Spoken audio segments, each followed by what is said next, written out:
जय हिंद बच्चों। तो अभी हम फिजिक्स देखने वाले हैं।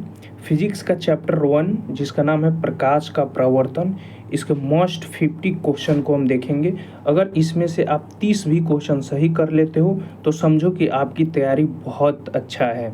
अगर इससे कम क्वेश्चन सही करते हो इसका मतलब कि अभी आपको मेहनत करने की ज़रूरत है। चलिए हम क्वेश्चन को शुरू करते हैं। देखिए पहला क्वेश्चन ये है कि प्रवर्तन का नियम किससे संबंधित है। जो प्रवर्तन का नियम है वो किससे संबंधित है। ऑप्शन ए में है अपवर्तन से, ऑप्शन बी में है प्रवर्तन से, ऑप्शन सी में है विवर्तन से, ऑप्शन डी में है ध्रुवण से।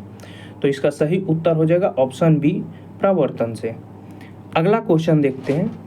दूसरा नंबर क्वेश्चन ये है कि आपतन कोण किसे कहते हैं।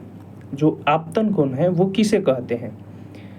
ऑप्शन ए में है परावर्तित किरण और अभिलंब के बीच के कोण को, आपतित किरण और अभिलंब के बीच के कोण को, सतह और किरण के बीच के कोण को, इनमें से कोई नहीं। बताइए आपतन कोण किसे कहते हैं। इसका सही उत्तर हो जाएगा आप ऑप्शन बी आपतित किरण और अभिलंब के बीच के कोण को। क्या बाबू, आपतित किरण और अभिलंब के बीच के कोण को हम आपतन कोण कहते हैं, क्योंकि ऐसे होता है और ये हो गया अभिलंब, तो ये आपतन कोण हो गया। ये अभिलंब हो गया, ये यहीं बीच में आई होता है जिसे हम आपतन कोण के नाम से जानते हैं। यहाँ पे आर होता है। चलिए प्रवर्तन का दूसरा नियम बताइए। प्रवर्तन का दूसरा नियम क्या है। ए में है आई लेस देन आर, आई बराबर आर। ऑप्शन सी में है आई को छोटा आर को बड़ा कहा है। ऑप्शन डी में है कि दोनों इक्वल नहीं है। देखो ऐसे बराबर दे के इसका पेट काट दिया, मतलब ये दोनों आपस में बराबर नहीं है। जिसे ऑप्शन डी में देखो लिखा है पेट काट देता है, तो इसका मतलब होता है कि दोनों आपस में बराबर नहीं है। तो इसका सही आंसर हो जाएगा option B I equal to R, आपस में बराबर होता है। चौथा क्वेश्चन है समतल दर्पण में प्रतिबिंब कैसा बनता है। ऑप्शन ए में है वास्तविक, ऑप्शन बी में है उल्टा, ऑप्शन सी में है आभासी, ऑप्शन डी में है छोटा। बताओ बाबू, तुम्हारा हालत खराब हो गया होगा क्वेश्चनों में। देखो इसका सही उत्तर हो जाएगा जो समतल दर्पण में प्रतिबिंब बनता है यह हमेशा आभासी प्रतिबिंब बनता है। तो ऑप्शन सी सही आंसर। नेक्स्ट क्वेश्चन, समतल दर्पण में प्रतिबिंब का आकार होता है। बताओ समतल दर्पण में प्रतिबिंब का आकार कैसा होता है। मतलब ये कह रहा है कि कोई समतल दर्पण है, उसमें अगर वस्तु को उसके सामने खाड़ कर दिया जाए तो जो उसका यहाँ प्रतिबिंब बनेगा वो इस वस्तु से कैसा आकार में बनेगा। वस्तु से बड़ा बनेगा, वस्तु से छोटा बनेगा, वस्तु के समान बनेगा या अनियमित बनेगा। बताइए। देखो समतल दर्पण में जितना बड़ा वस्तु उतना बड़ा प्रतिबिंब। जैसे तुम्हारा घर में जो समतल दर्पण लगा है उसके सामने खाड़ होगा तो जितना बड़ा का तुम रहेगा उतना ही बड़ा ना बाबू तुम्हारा प्रतिबिंब वो बनेगा, तो समान बनता है। ठीक है। अगला क्वेश्चन देखते हैं। समतल दर्पण में प्रतिबिंब की दूरी होती है। बताइए समतल दर्पण में प्रतिबिंब की दूरी होती है वस्तु से अधिक, वस्तु से कम, वस्तु के बराबर या शून्य। बताइए जो समतल दर्पण में दूरी होता है वो क्या होता है। जैसे ये हो गया समतल दर्पण, यहाँ तुम खाड़ हो गया, यहाँ मतलब तुम्हारा प्रतिबिंब बन गया। ठीक है। तो जो समतल दर्पण में प्रतिबिंब दूरी होता है वह क्या होता है, वस्तु से अधिक होता है या वस्तु से कम होता है या वस्तु के बराबर होता है। देख बाबू, जितना दूरी पर ते रहेगा उतने दूरी पर तुम्हारा प्रतिबिंब बनेगा। तो कह रहा है कि प्रतिबिंब की दूरी होती है, तो प्रतिबिंब की दूरी कितना होती है। जितना दूर पर तुम वस्तु खड़ा है, जितना दूरी पर ते खड़ा रहेगा उतने दूरी पे ना तुम्हारा प्रतिबिंब बनेगा। दूरी एकदम समान होता है ये वाला, तो क्या होगा वस्तु के बराबर। नेक्स्ट क्वेश्चन, अभिलंब क्या है। ऑप्शन ए में है सतह के समानांतर रेखा, ऑप्शन बी में है सतह पर खींची गई लंबवत रेखा, ऑप्शन सी में है प्रकाशीय, ऑप्शन डी में है कोणीय। बताइए इसका सही उत्तर हो जाएगा सतह पर खींची गई लंब रेखा। नेक्स्ट क्वेश्चन है आवर्धन सूत्र बताइए। आवर्धन सूत्र m बराबर v बाई यू, m बराबर u बाई वी, m बराबर f बाई यू, m बराबर v स्क्वायर। बताइए इसका सही आंसर हो जाएगा आपका ऑप्शन ए। Option A. आप हमें ज़रूर बताइएगा बाबू कि आपका कितना सही हो रहा है और कितना गलत हो रहा है। नेक्स्ट क्वेश्चन है अवतल दर्पण किस प्रकार का होता है? अंदर की ओर मुड़ा, बाहर की ओर मुड़ा, समतल होता है, पारदर्शी होता है। रे भाई अगर पारदर्शी हो गया तो फिर दर्पणे कहाँ हुआ? वो तो लेंस हो गया, तो पहले ही कट गया। फिर कह रहा है कि अवतल दर्पण होता है, तो जब अवतल दर्पणे होता है तो फिर समतल कहाँ से ऑप्शन में दे दिया। हाँ अब इसमें बताओ बाहर की ओर मुड़ा होता है या अंदर की ओर मुड़ा होता है? यह जो होता है अंदर की ओर मुड़ा होता है, जिसे ये हो गया आपका अवतल दर्पण। देखो अंदर की तरफ मुड़ा हुआ है कि नहीं, ऐसे अंतर की तरफ मुड़ा हुआ है। ठीक है, चलिए नेक्स्ट क्वेश्चन देखते हैं। उत्तल दर्पण में प्रतिबिंब हमेशा होता है। बताइए बाबू, उत्तल दर्पण में प्रतिबिंब हमेशा होता है, वास्तविक होता है, उल्टा होता है, आभासी और सीधा होता है, बड़ा होता है? सही उत्तर सी होगा, आभासी और सीधा होता है। उत्तल दर्पण में हमेशा प्रतिबिंब आभासी और सीधा बनेगा। फोकस दूरी क्या है? बताइए तो बाबू, फोकस दूरी क्या है? दर्पण की मोटाई है, फोकस और ध्रुव के बीच की दूरी है, केंद्र और ध्रुव के बीच की दूरी, या वस्तु की दूरी। बताइए फोकस क्या है? अगर आपको पता होगा, मान लो कि ये अवतल दर्पण है, ये हो गया आपका ध्रुव, ये हो गया फोकस और ये हो गया वक्रता केंद्र। तो कह रहा है कि फोकस दूरी, तो फोकस दूरी ध्रुव और फोकस के बीच के जो दूरी होता है यहाँ से लेके या यहाँ तक, यही तो दूरियाँ होता है। तो कहाँ फोकस और ध्रुव के बीच की दूरी, तो ऑप्शन बी करेक्ट आंसर हो जाएगा। नेक्स्ट क्वेश्चन देखते हैं। समतल दर्पण में आवर्धन होता है। बताइए समतल दर्पण में आवर्धन कितना होता है? 1 होता है, 2 होता है, 0 होता है या -1 होता है? बताइए तो बाबू, ये बहुत ज़रूरी क्वेश्चन है तुम्हारे लिए, इसको तुम VVI लिख लो। जो समतल दर्पण में आवर्धन होता है यह 1 होता है। कहीं अगर +1 लिखा हो तो कन्फ्यूजन नहीं होना है। +1 और 1 का मतलब वही होता है। 1 जो होता है वो अपना आगे प्लस छिपा के रखता है। नेक्स्ट क्वेश्चन, दर्पण सूत्र क्या है? बताइए दर्पण सूत्र ऑप्शन ए में है v बराबर यू, बाग से सॉरी कहाँ से होगा, 1/f बराबर 1/v प्लस 1/u, f बराबर u/v, ऑप्शन डी में है u बराबर v, तो इहो कहाँ से होगा, कुछ ऑप्शन दे दिले है। ऑप्शन बी हो जाएगा आपका दर्पण सूत्र। ये बहुत ज़रूरी है बाबू, इसको याद रखना, ये बहुत ज़रूरी है। नेक्स्ट क्वेश्चन है अवतल दर्पण का उपयोग कहाँ होता है? बताओ अवतल दर्पण का उपयोग कहाँ होता है? साइड मिरर के रूप में, सेविंग मिरर के रूप में, खिड़की में, कैमरा में। कैमरा में तो उत्तल दर्पण का यूज होता है, उत्तल लेंस का होता है। खिड़की में कहाँ से होगा बाबू? सेविंग में होता है। सेविंग मिरर मतलब हजामती दर्पण। कौन सा? हजामती दर्पण। ठीक है बाबू, इस चीज़ को याद रखना, हजामती दर्पण इसी को बोलते हैं। सेविंग मिरर बोलो या हजामती दर्पण, तो कहीं अगर हजामती दर्पण दे तो कंफ्यूज नहीं होना है। नेक्स्ट क्वेश्चन है उत्तल दर्पण का उपयोग कहाँ होता है? उत्तल दर्पण का उपयोग कहाँ होता है? सेविंग में, माइक्रोस्कोप में, वाहनों के साइड मिरर में या लेंस में? बाबू इसका सही उत्तर हो जाएगा वाहनों के साइड मिरर में। अब देखना कार के ऐसे लगाया होता है, जो गेट होता है, गेट के सामने देखना यहाँ पे एक तो छोटा ही सही लगाया होगा ऐनक, वही है साइड मिरर के रूप में करते हैं इसका उपयोग। नेक्स्ट क्वेश्चन देखते हैं। समतल दर्पण में प्रतिबिंब होता है। समतल दर्पण में प्रतिबिंब होता है, कैसा होता है भाई? वास्तविक होता है, आभासी होता है, उल्टा होता है, बड़ा होता है? बताइए समतल दर्पण में प्रतिबिंब आभासी होता है। नेक्स्ट क्वेश्चन देखते हैं। प्रवर्तन के कितने नियम हैं? ये आप हमको बताइएगा कि प्रवर्तन के कितने नियम हैं। ठीक है, प्रवर्तन के कितने नियम हैं आप हमको जरूर बताइएगा। नेक्स्ट क्वेश्चन देखते हैं। अवतल दर्पण का उपयोग किया जाता है।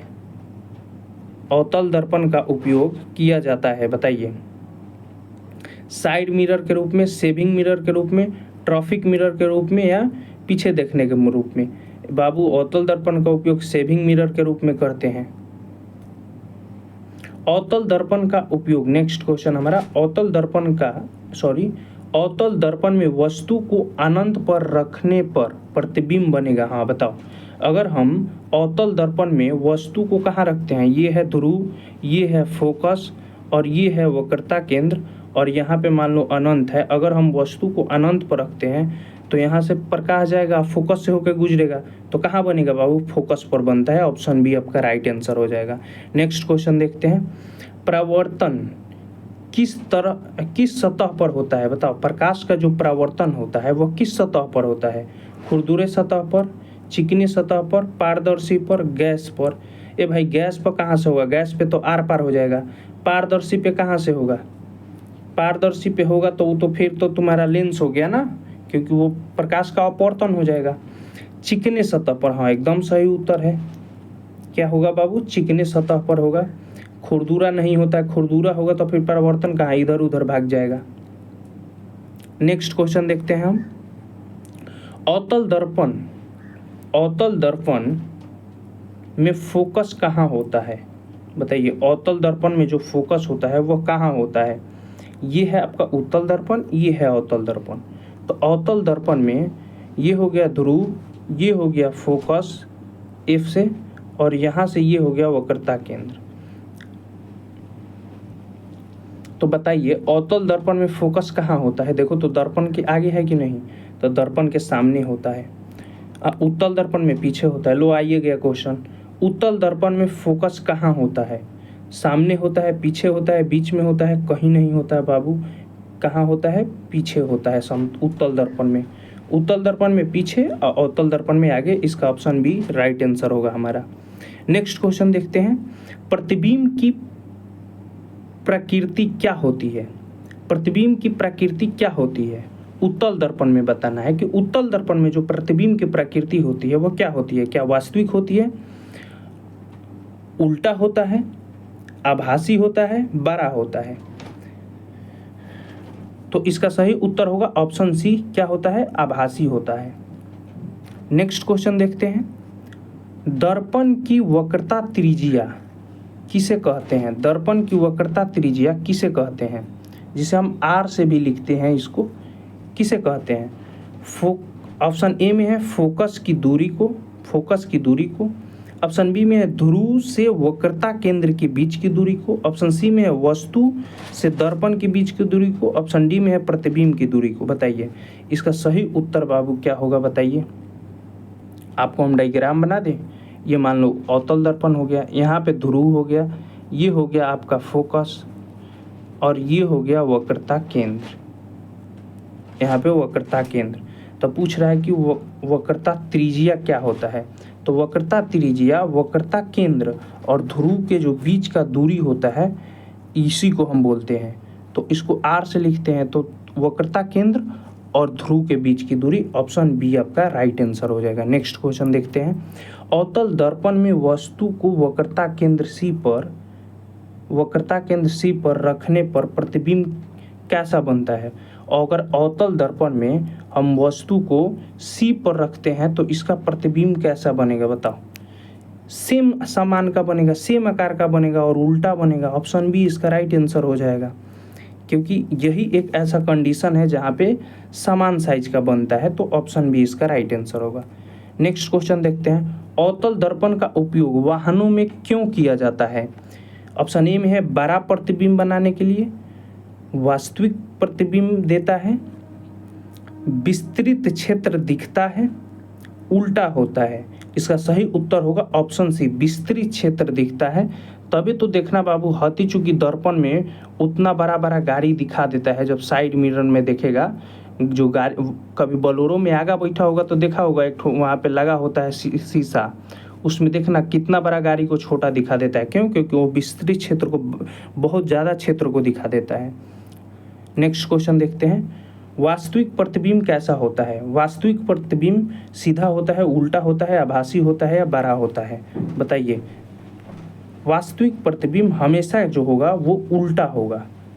नेक्स्ट क्वेश्चन, आभासी प्रतिबिंब कैसा होता है? यह सीधा होता है। जब हम यहाँ देख लिए कि वास्तविक प्रतिबिंब उल्टा होता है, तो यहाँ पे आभासी प्रतिबिंब सीधा होता है। नेक्स्ट क्वेश्चन देखते हैं, प्रकाश की किरणें किस में चलती है? जो प्रकाश की किरणें होती है वो किस में चलती है? सीधी रेखा में चलती है, वक्र रेखा में चलती है, गोल में चलती है, या अनियमित रूप से चलती है? तो इसका सही आंसर क्या हो जाएगा बाबू? सीधी रेखा में चलती है।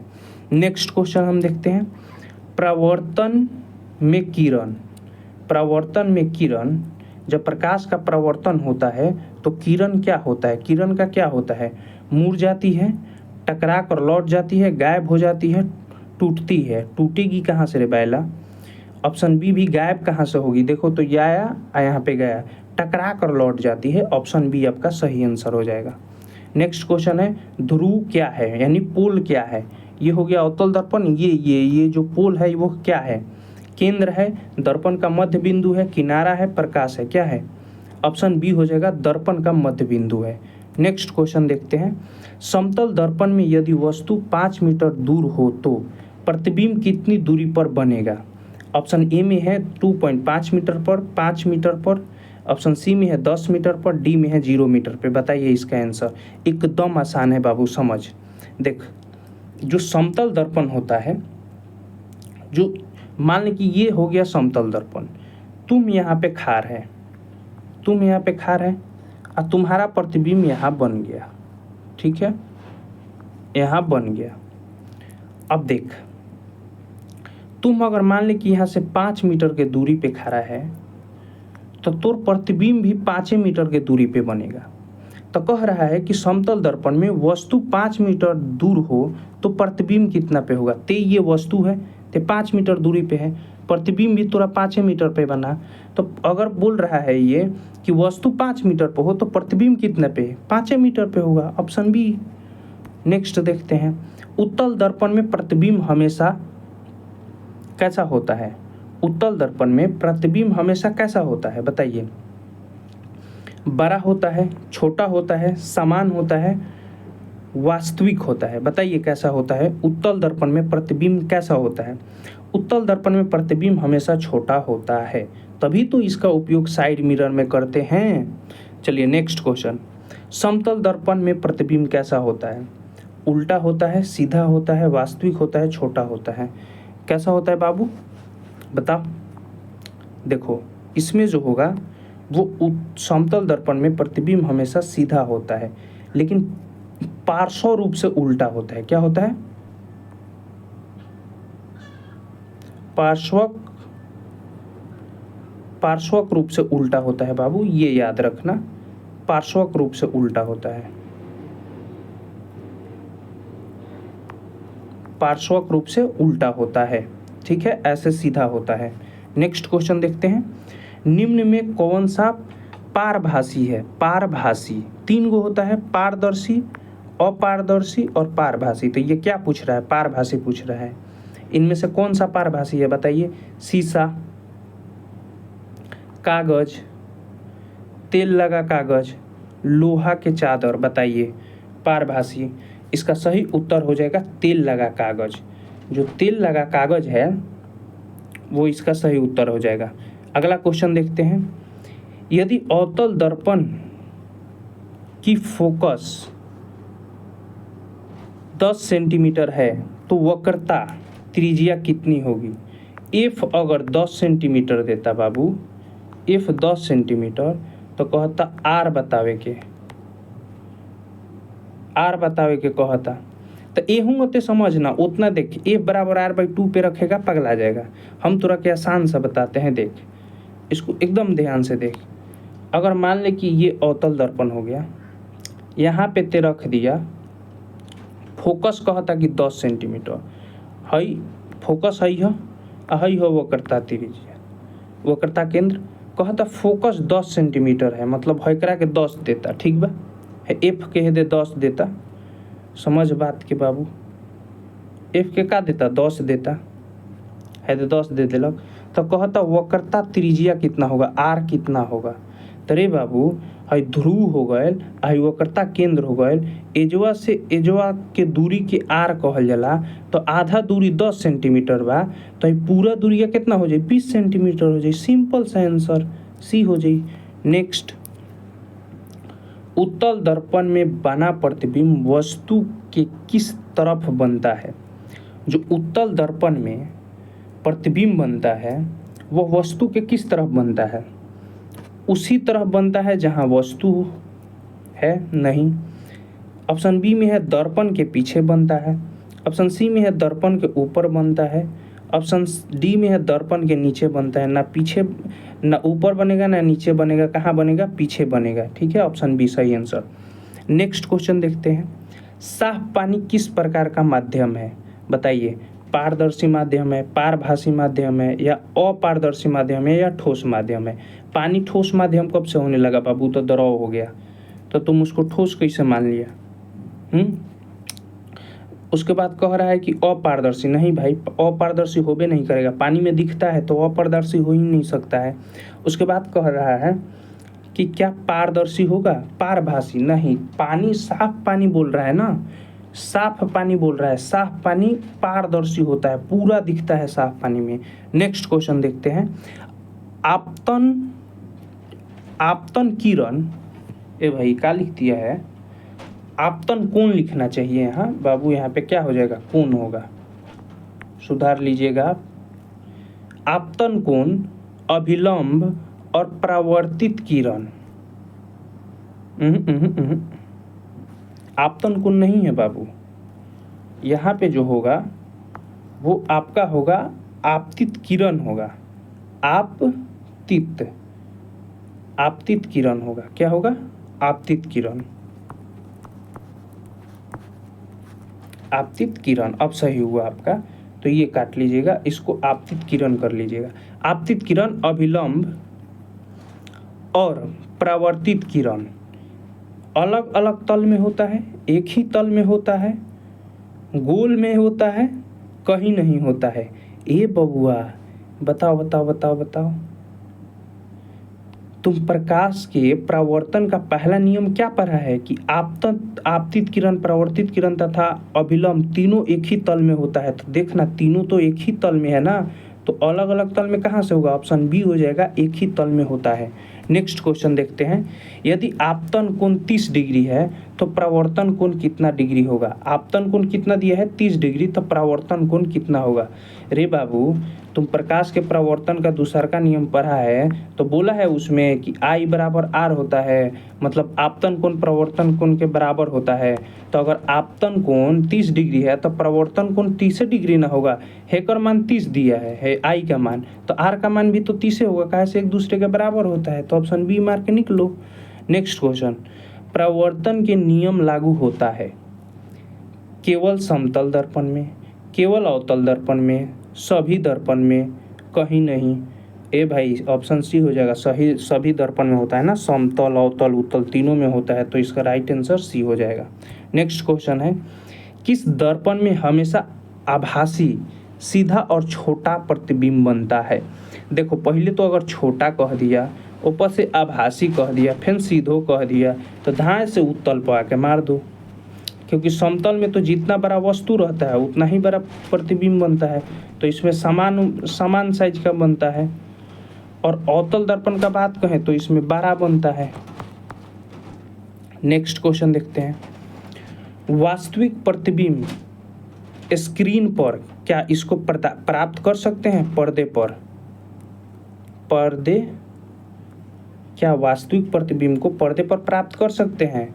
बना सकते हैं, नहीं बना सकते हैं, बड़ा होता है, छोटा होता है। पहले बड़ा छोटा तो काट दे, पहले ही दो कट गया। क्या कर सकते हैं? बना सकते हैं। ऑप्शन ए इसका राइट आंसर। नेक्स्ट क्वेश्चन, आभासी प्रतिबिंब को क्या बताओ? पर्दा इसको बोल, पर्दा। आभासी प्रतिबिंब को पर्दे पर प्राप्त किया जा सकता है, बताओ। कब्बो ना बाबू, नहीं। नेक्स्ट क्वेश्चन देखते हैं, लकड़ी का दरवाजा किस श्रेणी में आता है? जो लकड़ी का दरवाजा होता है, घर में देखना जो गेट होता है वो किस श्रेणी में आता है? पारदर्शी में, पारभासी में, अपारदर्शी में, इनमें से कोई नहीं। पारदर्शी का मतलब होता है आर पार दिखेगा, पारभासी का मतलब होता है थोड़ा बहुत आर पार दिखेगा, अपारदर्शी का मतलब होता है बिल्कुल नहीं दिखेगा। तो बाबू जो तुम्हारा दरवाजा होता है घर के लकड़ी का, घर में लकड़ी के दरवाजा का, उसके आर पार तुम देख लेता है नहीं ना, तो ऑप्शन सी हो जाएगा। नेक्स्ट क्वेश्चन देखते हैं। वह पदार्थ जिससे प्रकाश पूरी तरह गुजर जाता है, वह पदार्थ जिससे प्रकाश पूरी तरह गुजर जाता है कहलाता है पारदर्शी, अपारदर्शी, पारदर्शी, पारभासी। बताइए, देख जौना से प्रकाश पूरा पार हो गए ओकरा के पारदर्शी कहाई, आ जौना से प्रकाश तनी मनी पार भइल ओकरा के पारभासी का हुई, थोड़ा थोड़ा पार हुई, थोड़ा थोड़ा सिमिर सिमिर देखी कैसा लगी, थोड़ा थोड़ा। ठीक बा। आ अगर अपारदर्शी हो गल तो ओकरा में पारे ना हो, तो अपारदर्शी पे पहले ही अ लग गए तो कहाँ से हुई, एक सही उत्तर हो जाए क्या बाबू, ऑप्शन नंबर बी हो जाएगा। इसका सही उत्तर ऑप्शन बी हो जाएगा, पारदर्शी है, क्योंकि पूरा प्रकाश पार हो जाता तो पारदर्शी है। नेक्स्ट क्वेश्चन देखते हैं। सूर्य से जो सन होता है उससे पृथ्वी पर आने वाली किरण लगभग कैसी मानी जाती है। बताइए कैसी मानी जाती है बाबू, अभिसारी मानी जाती है, अपसारी मानी जाती है, समानांतर मानी जाती है और अनियमित मानी जाती है। समानांतर, जो सूर्य से आता है पृथ्वी पर प्रकाश वह समानांतर एकदम आता है, सीधा रेखा में आता है। ठीक है, याद रखना। नेक्स्ट देखते हैं। अपसारी किरण पुंज का मुख्य गुण क्या है। बताइए अपसारी किरण पुंज का मुख्य गुण क्या है। बताइए, सभी किरण एक बिंदु पर मिलती है, किरण फैल जाती है, किरण स्थिर रहती है, किरण मुड़ जाती है। बताइए तो इसका सही उत्तर क्या होगा। इसका सही उत्तर होगा किरण फैल जाती है। अपसारी में देखो, अपसारी लागता कि मार के बेला होता, तो अपसारी में किरण एक बिंदु पे रहती है, अपसारी में ऐसे ऐसे किरण निकल के क्या करती है, फैल जाती है। ठीक है, ऐसे ऐसे फैल जाती है। Next question. समानांतर किरण पुंज में किरणें एक बिंदु पर मिलती है, अलग अलग दिशा में, समान दूरी बनाए रखती है, गोलाकार घूमती है। नहीं रे बाबू, इसका सही उत्तर क्या हो जाएगा, ऑप्शन नंबर सी, समान दूरी बनाए रखती है। क्या करती है बाबू, समान दूरी बनाए रखती है। ठीक है, नेक्स्ट क्वेश्चन देखते हैं। यदि किरणें किसी बिंदु पर मिल रही हैं तो वह किरण पुंज होगा। कह रहा है कि अगर प्रकाश की किरणें आके कोनो बिंदु पर मिलता, जैसे हई आयल यही जा मिल गए, हई हो आयल यही बिंदु पर मिल गए, हई हो आयल यही बिंदु पर मिल गए, तो ई जोन आ मिलता, ई आ है जो मिलता रंसन, ई कहता कि ई कौन किरण पुंज हो। तो अपसारी में तो फैलावेला, तो अपसारी होई ना, तो एकरा के काट दे। ठीक बा। ओकरा बाद समानांतर कहता तो इहो ना हुई, काट दे। अभिसारी कहता, हाँ अभिसारी में हो जाई, तो option number C right answer हो जाई। कैसा लगा आपको क्लास ज़रूर बताइएगा, और जो क्वेश्चन हम बोले हैं उस क्वेश्चन का जवाब आप ज़रूर दीजिएगा और बताइएगा कि आपका 50 में कितना सही हुआ। अगर बाबू आपका 50 में 30 भी सही होता है, मतलब आपका तैयारी बढ़िया चल रहा है। ठीक है, अब मिलते हैं अगले लेक्चर में, तब तक के लिए जय हिंद।